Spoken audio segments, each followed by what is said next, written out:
کہ بزرگوں نے فرمایا ہے قربانی کے وجوب کے ساتھ، یعنی جس کے اوپر قربانی واجب ہے وہ بھی اور جس کے اوپر نہیں واجب ہے وہ بھی، ذی الحجہ کا چاند نظر آتے ہی وہ اپنے بال ناخن وغیرہ نہ تراشے۔ اس کی وجہ یہ ہے کہ حجاج کرام کی مشابہت، کہ جو حاجی حج کے لیے گئے ہوئے ہوں یا احرام کی حالت میں ہوتے ہیں وہ اپنے بال ناخن وغیرہ سب نہیں تراشتے نہ کاٹتے، تو ان کی مشابہت میں یہ حکم ہے اور یہ کوئی واجب نہیں ہے، مستحب ہے، کرے گا تو ثواب ہے، نہیں کرے گا تو اس پر کوئی اس کی پکڑ نہیں ہے۔ ان 10 دنوں کے اندر اگر کوئی کہ اس کے ناخن زیادہ بڑے ہو چکے ہیں یا بال زیادہ ہو چکے ہیں اور کاٹنا ضروری ہو گیا ہے، 40 دن سے زیادہ زیر ناف کے اور بغل کے بال رکھنے میں گناہ ہے۔ اگر وہ زیادہ دن ہو رہے ہیں ان 10 دنوں کے اندر تو پھر اس کو کاٹ لینا چاہیے، یہ 10 دنوں کا انتظار کرتے ہوئے مستحب کو پانے کی نیت میں گناہ کا ارتکاب نہ کر۔ یہ مسئلے کی وضاحت۔ اور دوسری چیز اس لیے بھی ہے کہ اگر وہ ناخن اور بال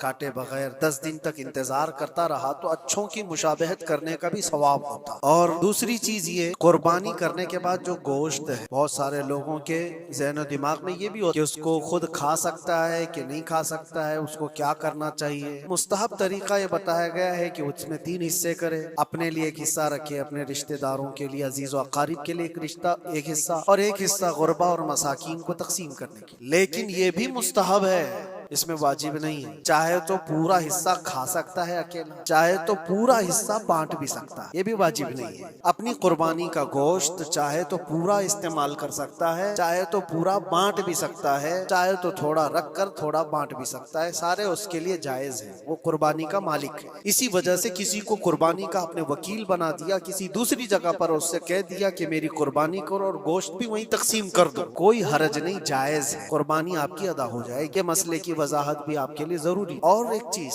کچھ لوگوں نے یہ بھی پھیلایا کہ قربانی کا گوشت جمع کر کے رکھنا 3 دن سے زیادہ یہ جائز نہیں ہوتا۔ پہلے نبی پاک صلی اللہ علیہ وسلم نے منع فرمایا، لیکن حدیث پاک میں حضور نے فرمایا قربانی کرو، گوشت کھاؤ بھی اور گوشت جمع کر کے رکھنا چاہو تو رکھ بھی سکتے، اس میں کوئی حرج نہیں۔ قربانی کا گوشت چاہے تو وہ جمع کر کے رکھ بھی سکتا ہے۔ ہاں، قربانی کے جو دن ہیں وہ 3 ہی دن ہیں، بعض لوگوں نے 4 بھی لا کر کے ابھی پیش کیا ہے۔ اسی صاحب فکر نے یہ نیا مسئلہ پیش کیا ہے جماعت اہل حدیث کی طرف سے غالباً کہ چوتھے دن بھی قربانی ہو سکتی ہے، یعنی 10 ذی الحجہ، 11 کو، 12 کو اور پھر 13 کو بھی۔ اسی طرح سے بڑھتے ہوئے کوئی اور جماعت آئے گی وہ 15 کو بھی کر ڈالے، لیکن ایام نحر جو ہیں وہ 3 ہی دن کے، 10، 11 اور 12۔ 12ویں کا سورج غروب ہونے تک یہ ایام نحر کہلاتے ہیں اور انہی میں قربانی، اور قربانی کے لیے جو جانور ہے وہ سب آپ کے سامنے پھیلے ہوئے ہیں۔ علم حاصل کرنا بھی مسلمان پر فرض ہے، کچھ چیزیں آپ بھی حاصل کریں۔